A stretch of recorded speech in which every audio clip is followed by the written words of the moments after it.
വചനമേ നിത്യജീവന്റെ ആധാരമേ, രക്ഷയേകിടും സത്യമാർഗമേ, എന്റെ ആത്മാവിനാശ്വാസമേ. വചനം വചനം വചനം. സാമുവേലിന്റെ 2-ാം പുസ്തകം 11-ാം അധ്യായം. വസന്തകാലമായി രാജാക്കന്മാർ യുദ്ധത്തിനു പുറപ്പെടുന്ന സമയമായി ദാവീദ് യോവാബിനെയും അവനോടൊപ്പം തന്റെ സേവകന്മാരെയും ഇസ്രായേൽ മുഴുവനെയും അയച്ചു. അവർ അമ്മോന്യരെ തകർത്ത് റബ്ബായ്ക്ക് ഉപരോധമേർപ്പെടുത്തി. ദാവീദാകട്ടെ ജെറുസലേമിൽ താമസിക്കുകയായിരുന്നു. വൈകുന്നേരമായപ്പോൾ ദാവീദ് കിടക്കയിൽ നിന്നെഴുന്നേറ്റ് രാജമാളികയുടെ മട്ടുപ്പാവിൽ ഉലാത്തുകയായിരുന്നു. അപ്പോൾ കുളിക്കുന്ന ഒരു സ്ത്രീയെ അവൻ മട്ടുപ്പാവിൽ നിന്ന് കണ്ടു. അവൾ കാഴ്ചയ്ക്ക് അതിസുന്ദരിയായിരുന്നു. ദാവീദ് ആളയച്ച് ആ സ്ത്രീയെ കുറിച്ച് തിരക്കി.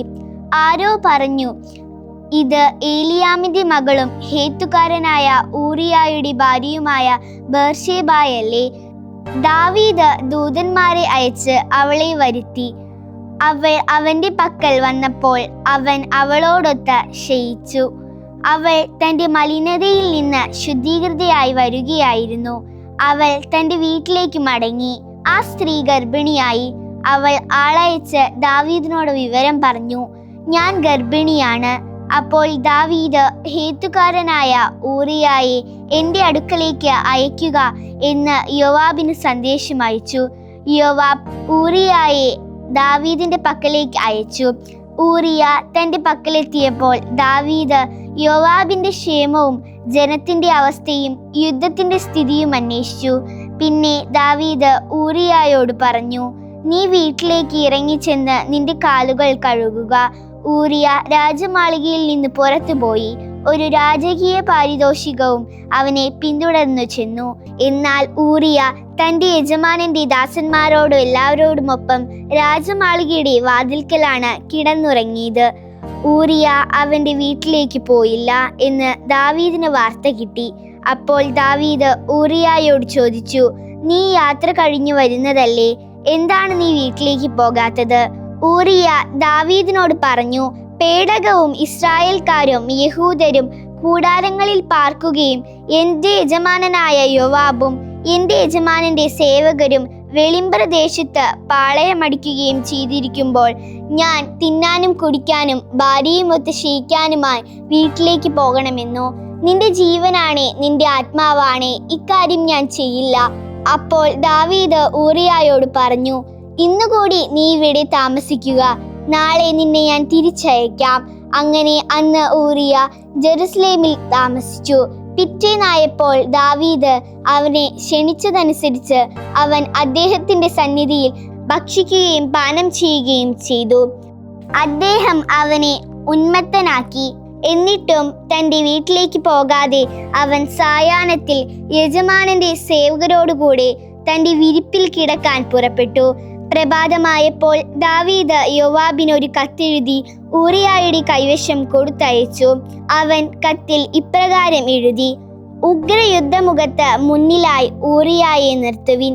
പിന്നെ അവൻ ആക്രമിക്കപ്പെട്ടു മരിക്കേണ്ടതിന് അവന്റെ പിന്നിൽ നിന്ന് പിൻവലിയുവിൻ.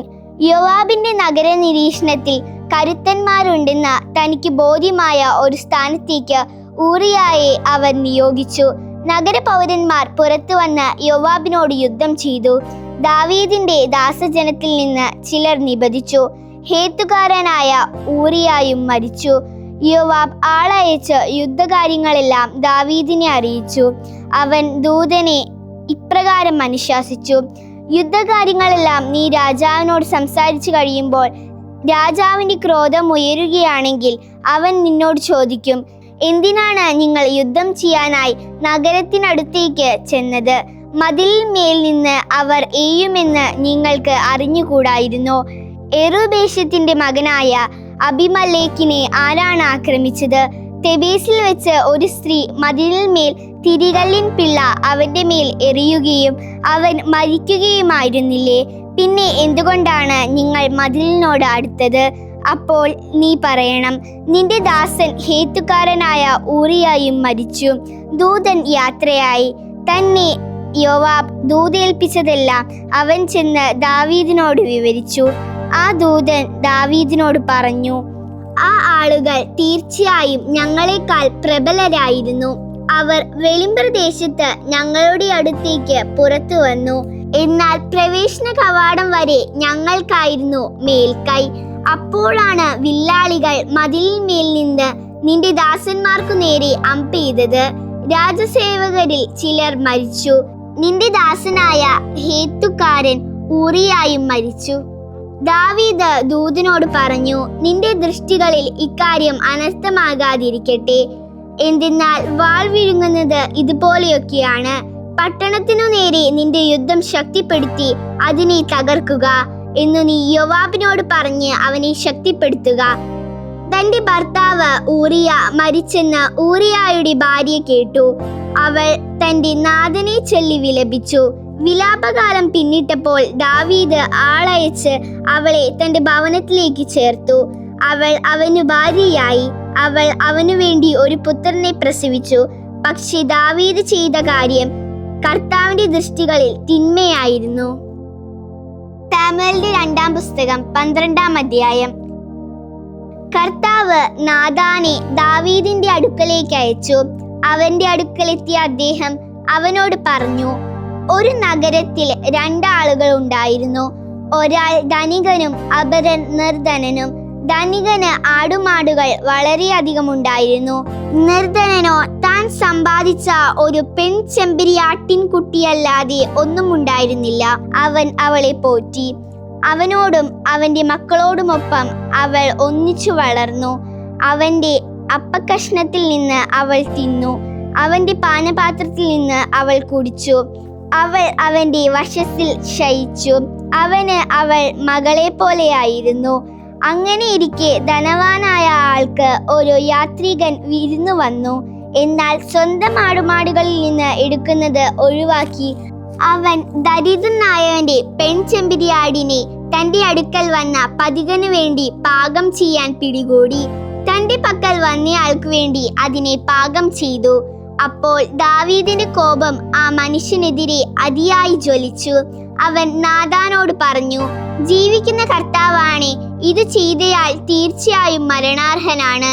ഇക്കാര്യം ചെയ്തതുകൊണ്ടും അതിൽ മനസ്സലിവില്ലാതിരുന്നതിനാലും അവൻ 4 മടങ്ങ് പെൺചെമ്പരിയാടിനെ പകരം കൊടുക്കണം. അപ്പോൾ നാഥാൻ ദാവീദിനോട് പറഞ്ഞു, ആ മനുഷ്യൻ നീ തന്നെ. ഇസ്രായേലിന്റെ ദൈവമായ കർത്താവ് ഇങ്ങനെ അരുൾ ചെയ്യുന്നു, ഞാൻ നിന്നെ സാവൂളിന്റെ കരത്തിൽ നിന്ന് മോചിപ്പിച്ചു. നിനക്ക് നിന്റെ യജമാനന്റെ ഭവനവും നിന്റെ ആശ്ലേഷത്തിലേക്ക് നിന്റെ യജമാനന്റെ ഭാര്യമാരെയും ഞാൻ നൽകി. ഇസ്രായേലിന്റെയും യൂദായുടെയും ഭവനം ഞാൻ നിനക്ക് നൽകി. അത് അല്പമാണെങ്കിൽ എന്തു തന്നെ ആയാലും ഞാൻ നിനക്ക് കൂട്ടിച്ചേർത്ത് തരുമായിരുന്നു. പിന്നെ നീ എന്തുകൊണ്ട് അവിടുത്തെ ദൃഷ്ടികളിൽ തിന്മ ചെയ്യാൻ കർത്താവിന്റെ വചനം നിരാകരിച്ചു? ഹേത്തുകാരനായ ഊറിയായെ നീ വാൾ കൊണ്ട് ആക്രമിച്ചു. അവന്റെ ഭാര്യയെ നീ നിന്റെ ഭാര്യയായി പിടിച്ചെടുത്തു. അമോന്യരുടെ വാൾ കൊണ്ട് അവനെ നീ കൊന്നു. എന്നെ നിരാകരിക്കുകയും നിനക്ക് ഭാര്യയാകാനായി ഹേത്തുകാരനായ ഊറിയായുടെ ഭാര്യയെ നീ സ്വന്തമാക്കുകയും ചെയ്തതുകൊണ്ട് നിന്റെ ഭവനത്തിൽ നിന്ന് ഒരിക്കലും വാൾ ഒഴിയുകയില്ല.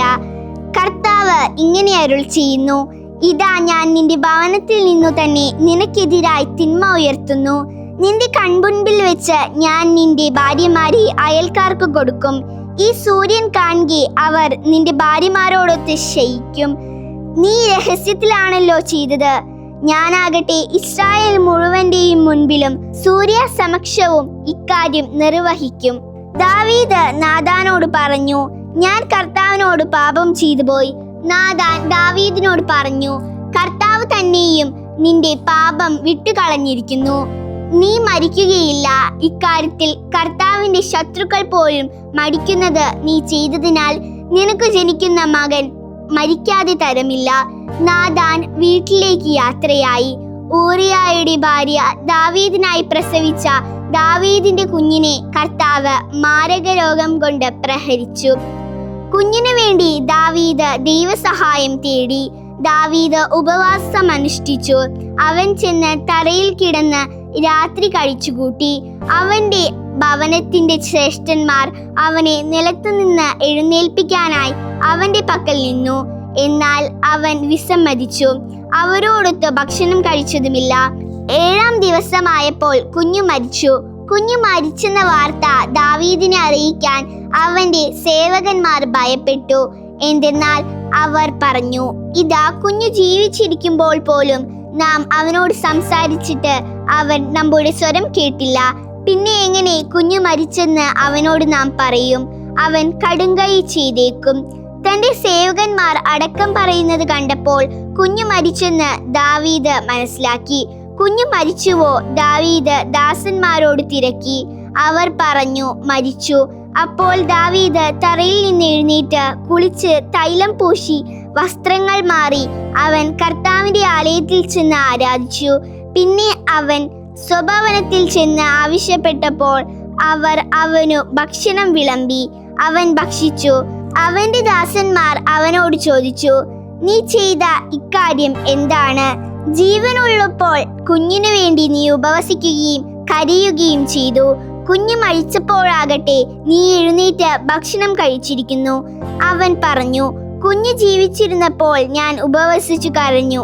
കാരണം കർത്താവ് എന്നിൽ കനിയുകയും കുഞ്ഞ് ജീവിക്കുകയും ചെയ്യുമോ എന്ന് ആർക്കറിയാം എന്നു ഞാൻ കരുതി. എന്നാൽ ഇപ്പോൾ അവൻ മരിച്ചിരിക്കെ അങ്ങനെ ഞാൻ ഉപവസിക്കുന്നതെന്തിന്? അവനെ ഇനി തിരികെ കൊണ്ടുവരാൻ എനിക്കാകുമോ? എനിക്ക് അവന്റെ അടുക്കലേക്ക് ചെല്ലാം. അവൻ എൻ്റെ അടുക്കലേക്ക് മടങ്ങുകയില്ല. പിന്നെ ദാവീദ് തന്റെ ഭാര്യ ബത്ശേബയെ ആശ്വസിപ്പിച്ചു. അയാൾ അവളുടെ പക്കൽ ചെന്ന് അവളുമായി ശയിച്ചു. അവൾ ഒരു മകനെ പ്രസവിച്ചു. അയാൾ അവന് സോളമൻ എന്നു പേര് വിളിച്ചു. കർത്താവ് അവനെ സ്നേഹിച്ചു. നാഥാൻ പ്രവാചകൻ വഴി സന്ദേശം അയച്ചു. അദ്ദേഹം കർത്താവിനെ പ്രതി അവന്റെ പേര് യെദീദിയ എന്ന് വിളിച്ചു. യോവാബ് അമ്മോന്യരുടെ റബ്ബായ്ക്കെതിരെ യുദ്ധം ചെയ്ത് രാജകീയ നഗരം പിടിച്ചെടുത്തു. യോവാബ് ദാവീദിന്റെ അടുത്തേക്ക് ദൂതന്മാരെ അയച്ചു പറഞ്ഞു, ഞാൻ റബ്ബായ്ക്കെതിരെ യുദ്ധം ചെയ്യുകയും ജലനഗരം പിടിച്ചടക്കുകയും ചെയ്തിരിക്കുന്നു. അതിനാൽ ഞാൻ നഗരം പിടിച്ചടക്കുകയും അതിനോട് ചേർത്ത് എൻ്റെ പേര് വിളിക്കപ്പെടുകയും ചെയ്യാതിരിക്കാൻ നീ ശേഷിക്കുന്ന ജനത്തെ ഒരുമിച്ച് കൂട്ടി നഗരത്തിനടുത്ത് പാളയമടിച്ച് അത് പിടിച്ചടക്കുക. അപ്പോൾ ദാവീദ് ജനം മുഴുവനെയും ഒരുമിച്ച് കൂട്ടി റബ്ബായിലേക്ക് യാത്ര ചെയ്ത് അതിനെതിരെ യുദ്ധം ചെയ്ത് അത് പിടിച്ചടക്കി. അവൻ അവരുടെ രാജാവിന്റെ തലയിൽ നിന്ന് 1 താലന്ത് സ്വർണ്ണത്തൂക്കമുള്ള അയാളുടെ കിരീടവും ഒരു രത്നക്കല്ലും എടുത്തു. പിന്നീട് അത് ദാവീദിന്റെ ശിരസിലായി. വൻതോതിൽ അവൻ പട്ടണത്തിന്റെ കൊള്ളവസ്തു പുറത്തു കൊണ്ടുപോന്നു. അതിലുണ്ടായിരുന്ന ജനത്തെ അവൻ പുറത്തു കൊണ്ടുവന്ന് അറക്കവാൾ, ഇരുമ്പു മൺവെട്ടി, ഇരുമ്പു കോടാലി എന്നിവയുമായി ജോലിക്ക് നിയോഗിച്ചു. അവൻ അവരെ ഇഷ്ടിക കളത്തിലേക്ക് പറഞ്ഞുവിട്ടു. എല്ലാ അമ്മോന്യ നഗരങ്ങളോടും അവൻ ഇങ്ങനെയാണ് ചെയ്തത്. തുടർന്ന് ദാവീദും ജനം മുഴുവനും ജെറുസലേമിലേക്ക് മടങ്ങി. ജ്ഞാനത്തിന്റെ പുസ്തകം 15-ാം അധ്യായം. ഞങ്ങളുടെ ദൈവമേ, അങ്ങ് ദയാലുവും സത്യവാനും ക്ഷമാശീലനുമാണ്. അങ്ങ് എല്ലാറ്റിനെയും കരുണയോടെ പരിപാലിക്കുന്നു. പാപം ചെയ്താലും ഞങ്ങൾ അങ്ങയുടേതാണ്. അങ്ങയുടെ ശക്തി ഞങ്ങൾ അറിഞ്ഞിരിക്കുന്നു. എന്നാൽ ഞങ്ങൾ പാപം ചെയ്യുകയില്ല. എന്തെന്നാൽ ഞങ്ങൾ അങ്ങയുടേതായി കണക്കാക്കപ്പെട്ടിരിക്കുന്നുവെന്ന് അറിഞ്ഞിരിക്കുന്നു. അങ്ങയെ അറിയുകയാണ് നീതിയുടെ പൂർണ്ണത. അങ്ങയുടെ ശക്തി അറിയുകയാണ് അമർത്യതയുടെ അടിസ്ഥാനം. മനുഷ്യരുടെ ദുരുപദിഷ്ഠിതമായ ചിന്തയോ ചിത്രകാരന്മാരുടെ നിഷ്ഫല യത്നമായ നാനാവർണ്ണാചിത രൂപമോ ഞങ്ങളെ വഴിതെറ്റിച്ചിട്ടില്ല. അവയുടെ ബാഹ്യരൂപം മൂഢന്മാരിൽ ആവേശമുണർത്തുന്നു. അങ്ങനെ അവർ ജഡവിഗ്രഹത്തിന്റെ നിർജീവ രൂപം മോഹിക്കുന്നു. തിന്മകളുടെ കമിതാക്കളും മേൽപ്പറഞ്ഞ പ്രതീക്ഷകൾക്ക് യോഗ്യരുമത്രേ അവ നിർമ്മിക്കുകയും ആഗ്രഹിക്കുകയും ആരാധിക്കുകയും ചെയ്യുന്നവർ. കുശവൻ നേർത്ത മണ്ണു കുഴച്ച് കിണഞ്ഞു പരിശ്രമിച്ച് നമ്മുടെ ഉപയോഗത്തിനായി ഓരോ പാത്രവും ഉണ്ടാക്കുന്നു. ഒരേ കളിമണ്ണിൽ നിന്ന് തന്നെ അവൻ ശുദ്ധമായ ജോലികൾക്ക് ഉപയുക്തമായ പാത്രങ്ങളും മറ്റുള്ളവയ്ക്ക് ഉള്ളവയും എല്ലാം ഒരുപോലെ രൂപപ്പെടുത്തുന്നു. അവ ഓരോന്നിൻ്റെയും ഉപയോഗം കുശവനാണ് നിർണയിക്കുന്നത്. അല്പകാലം മുമ്പ് മണ്ണിൽ നിന്ന് നിർമ്മിക്കപ്പെട്ടവനും അല്പകാലം കഴിഞ്ഞ് താൻ എടുക്കപ്പെട്ടയിടത്തേക്ക് തനിക്ക് കടമായി ലഭിച്ച ആത്മാവിനെ തിരികെ കൊടുക്കാൻ ആവശ്യപ്പെടുമ്പോൾ പോകുകയും ചെയ്യുന്ന മനുഷ്യൻ തൻ്റെ വഴിപിഴച്ച പ്രവൃത്തിയിലൂടെ അതേ കളിമണ്ണിൽ നിന്ന് വർത്തദേവനെ മണിയുന്നു. എന്നാൽ താൻ മരിക്കാൻ പോകുന്നുവെന്നോ തൻ്റെ ജീവിതം ഹ്രസ്വമെന്നോ അവന് ചിന്തയില്ല. എന്നാൽ അവൻ സ്വർണ്ണ പണിക്കാരോടും വെള്ളിപ്പണിക്കാരോടും മത്സരിക്കുന്നു. ചെമ്പു പണിക്കാരെ അവൻ അനുകരിക്കുന്നു. വ്യാജ വസ്തുക്കളെ മണിയുന്നത് അവൻ മഹത്വമായി കരുതുന്നു. അവന്റെ ഹൃദയം ചാമ്പലും അവന്റെ പ്രത്യാശ പൂഴിയേക്കാൾ വില കുറഞ്ഞതും അവന്റെ ജീവൻ കളിമണ്ണിനേക്കാൾ നിസ്സാരവുമാണ്. എന്തെന്നാൽ തന്നെ മണിയുകയും പ്രവർത്തനാനിരതമായ ഒരു ആത്മാവിനെ തന്നിലേക്ക് നിവേശിപ്പിക്കുകയും ജീവചൈതന്യത്തെ തന്നിലേക്ക് ഊതുകയും ചെയ്തവനെ അവൻ തിരിച്ചറിഞ്ഞില്ല. മറിച്ച് അവൻ നമ്മുടെ അസ്തിത്വം അലസവിനോദമായും ജീവിതം ആദായകരമായ ഉത്സവമായും കണക്കാക്കി. ഹീനമാർഗങ്ങളിലൂടെ പോലും ലാഭമുണ്ടാക്കേണ്ടത് ആവശ്യമാണെന്ന് അവൻ പറയുന്നു. ഭൗമിക വസ്തുക്കളിൽ നിന്ന് ലോലപാത്രങ്ങളും കൊത്തുവിഗ്രഹങ്ങളും രൂപപ്പെടുത്തുമ്പോൾ താൻ പാപം ചെയ്യുകയാണെന്ന് ഈ മനുഷ്യന് മറ്റാരെയുംക്കാൾ നന്നായി അറിയാം. എന്നാൽ തികച്ചും ബുദ്ധിഹീനരും ഒരു ശിശുവിനേക്കാൾ ചിന്താവിഹീനരുമാണ് അങ്ങയുടെ ജനത്തിന്റെ ശത്രുക്കളായി അവരെ മർദ്ദിച്ച എല്ലാവരും. കാഴ്ചയ്ക്ക് ഉപകരിക്കുന്ന കണ്ണുകളോ വായു ശ്വസിക്കാനുള്ള നാസാരന്ധ്രങ്ങളോ കേൾക്കാൻ ചെവികളോ സ്പർശനത്തിലുള്ള കരാംകുലങ്ങളോ ഇല്ലാത്ത വിജാതീയ വിഗ്രഹങ്ങളെയെല്ലാം അവർ ദേവന്മാരായി കരുതി. അവയുടെ പാദങ്ങൾ നടക്കാൻ ഉപയുക്തവുമല്ല. എന്തെന്നാൽ ഒരു മനുഷ്യനാണ് അവ ഉണ്ടാക്കിയത്. കടം വാങ്ങിയ ചൈതന്യമുള്ള ഒരുവനത്രേ അവ രൂപപ്പെടുത്തിയത്. തനിക്ക് സമനായ ഒരു ദൈവത്തെ രൂപപ്പെടുത്താൻ ഒരു മനുഷ്യനും സാധ്യമല്ലല്ലോ. മർത്യനായ അവന്റെ തിന്മ നിറഞ്ഞ കരങ്ങൾ നിർമ്മിക്കുന്നതും മൃതമാണ്. താൻ ആരാധിക്കുന്നവയേക്കാൾ ഉത്കൃഷ്ടനാണല്ലോ അവൻ. അവൻ ജീവിച്ചു, അവയാകട്ടെ ഒരിക്കലും ജീവിച്ചിട്ടില്ല. അവർ നികൃഷ്ട ജന്തുക്കളെ ആരാധിക്കുന്നു. മറ്റുള്ളവയുമായി തട്ടിച്ചു നോക്കുമ്പോൾ ബുദ്ധിഹീനതയുടെ കാര്യത്തിൽ അവ കൂടുതൽ മോശമാണ്. മൃഗങ്ങൾ എന്ന നിലയിൽ ആരെങ്കിലും കാംക്ഷിക്കത്തക്ക വിധം അവ കാഴ്ചയിൽ അത്രയ്ക്ക് ആകർഷകങ്ങളുമല്ല. അവ ദൈവത്തിന്റെ മതിപ്പിലും അനുഗ്രഹത്തിലും നിന്ന് അകന്നിരിക്കുന്നു. വിശുദ്ധ യോഹന്നാനെ എഴുതിയ സുവിശേഷം 5-ാം അധ്യായം 19 മുതൽ 29 വരെയുള്ള തിരുവചനങ്ങൾ. അപ്പോൾ യേശു അവരോട് പറഞ്ഞു, സത്യം സത്യമായി ഞാൻ നിങ്ങളോട് പറയുന്നു, പിതാവ് ചെയ്തു കാണുന്നതല്ലാതെ പുത്രന് സ്വയമേ ഒന്നും പ്രവർത്തിക്കാൻ സാധിക്കുകയില്ല. എന്നാൽ പിതാവ് ചെയ്യുന്നതെല്ലാം അപ്രകാരം തന്നെ പുത്രനും ചെയ്യുന്നു. എന്തെന്നാൽ പിതാവ് പുത്രനെ സ്നേഹിക്കുകയും താൻ ചെയ്യുന്നതെല്ലാം അവനെ കാണിക്കുകയും ചെയ്യുന്നു. നിങ്ങൾ വിസ്മയിക്കത്തക്ക വിധം ഇവയേക്കാൾ വലിയ പ്രവൃത്തികളും അവിടുന്ന് അവനെ കാണിക്കും. എന്തെന്നാൽ പിതാവ് മരിച്ചവരെ ഉയർപ്പിച്ച് അവർക്ക് ജീവൻ നൽകുന്ന പോലെ പുത്രനും താൻ ഇച്ഛിക്കുന്നവർക്ക് ജീവൻ നൽകുന്നു. പിതാവ് ആരെയും വിധിക്കുന്നില്ല, വിധി മുഴുവനും അവിടുന്ന് പുത്രനെ ഏൽപ്പിച്ചിരിക്കുന്നു. പിതാവിനെ ആദരിക്കുന്നത് പോലെ എല്ലാവരും പുത്രനെയും ആദരിക്കേണ്ടതിനാണ് ഇത്. പുത്രനെ ആദരിക്കാത്തവരാരും അവനെ അയച്ച പിതാവിനെയും ആദരിക്കുന്നില്ല. സത്യം സത്യമായി ഞാൻ നിങ്ങളോട് പറയുന്നു, എൻ്റെ വചനം കേൾക്കുകയും എന്നെ അയച്ചവനെ വിശ്വസിക്കുകയും ചെയ്യുന്നവന് നിത്യജീവനുണ്ട്. അവൻ ശിക്ഷാവിധിക്ക് വിധേയനാകുന്നില്ല. പ്രത്യുത അവൻ മരണത്തിൽ നിന്ന് ജീവനിലേക്ക് കടന്നിരിക്കുന്നു. സത്യം സത്യമായി ഞാൻ നിങ്ങളോട് പറയുന്നു, മരിച്ചവർ ദൈവപുത്രന്റെ സ്വരം ശ്രവിക്കുന്ന മണിക്കൂർ വരുന്നു, അല്ല വന്നു കഴിഞ്ഞു. ആ സ്വരം ശ്രവിക്കുന്നവർ ജീവിക്കും. എന്തെന്നാൽ പിതാവിന് തന്നിൽ തന്നെ ജീവനുള്ളതുപോലെ പുത്രനും തന്നിൽ തന്നെ ജീവനുണ്ടാകാൻ അവിടുന്ന് വരം നൽകിയിരിക്കുന്നു. മനുഷ്യപുത്രനായതുകൊണ്ട് വിധിക്കാനുള്ള അധികാരവും അവനു നൽകിയിരിക്കുന്നു. ഇതിൽ നിങ്ങൾ വിസ്മയിക്കേണ്ട. എന്തെന്നാൽ കല്ലറകളിലുള്ളവരെല്ലാം അവന്റെ സ്വരം ശ്രവിക്കുന്ന മണിക്കൂർ വരുന്നു. അപ്പോൾ നന്മ ചെയ്തവർ ജീവന്റെ ഉയർപ്പിനായും തിന്മ ചെയ്തവർ ശിക്ഷാവിധിയുടെ ഉയർപ്പിനായും പുറത്തു വരും. ദൈവവചനമേ നിത്യജീവന്റെ ആധാരമേ, രക്ഷയേകിടും സത്യമാർഗമേ, എന്റെ